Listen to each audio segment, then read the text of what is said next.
with her toes pointing to the sky, basking in the sun, long dark hair fanned around her. Where my blood was half sea-water, hers was half sunshine, and the depth of her golden-brown skin attested to such.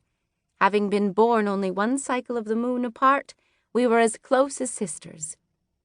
Closer. "Are you done here yet?" She gathered her dark hair into a twisted tail as she braced against another wave, her lithe form swaying with the insistent force of the water. "Not quite. I want to see what's below us." Prezi rolled her eyes. "This cave is no different from the last one, Sofea, nor the one before, nor the one before that. And I'm getting hungry." "Please, just a bit longer," I pleaded with matched fingertips pressed beneath my chin. "Perhaps I'll find a magnosa." Although her brown eyes narrowed, I knew she would capitulate. I'd always been able to sway her to my course, and she loved the delicate flavor of a magnosa.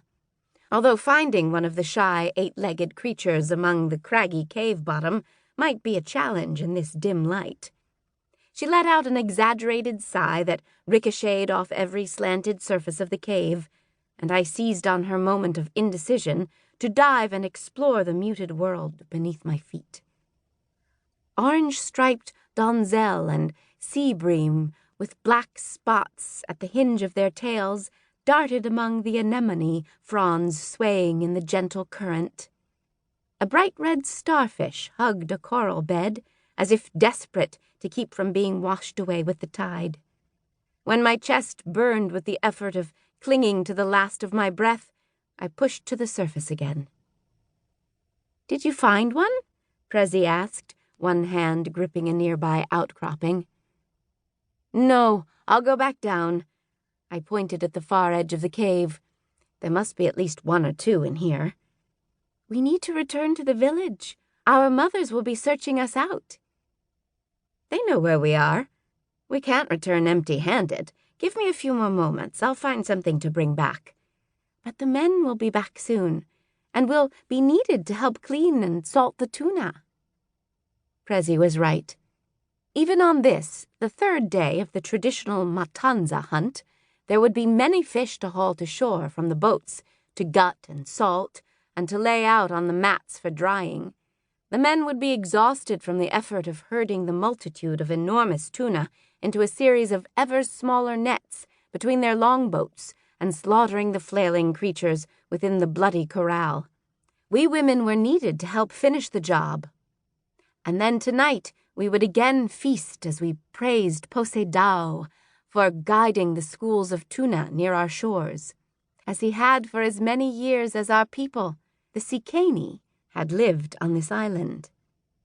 After telling Prezi to go on and wait for me out in the sunlight, I dove again to search along the western wall of the cave for one of the stalk-eyed lobsters among the pitted rock. Coming up without a prize in my hand, I sipped another mouthful of air before arching my body through the mouth of the cave, knowing Prezi would be annoyed that I'd tarried so long. Shattered light glittered on the water, blinding me as I blinked my eyes and swiped the salt water from my face. The sun peered with such direct glare that I could not see Prezi within the tiny cove we'd emerged into. I called her name and swam forward. She must have become aggravated with my delay and headed back to the beach. I pushed hard against the persistent tide until I was free of the cove. Then, standing in the waist-high water, I called her name again, lifting my voice to overcome the whoosh of the ocean and the piercing cries of seabirds circling above.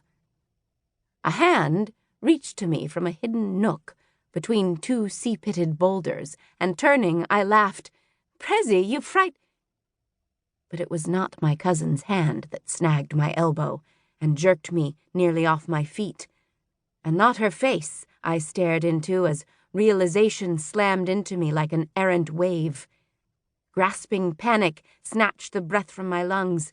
An enormously tall man, dressed only in a rough-woven brown kilt, had Prezi smashed into a crevice with his body, an obsidian blade to her throat.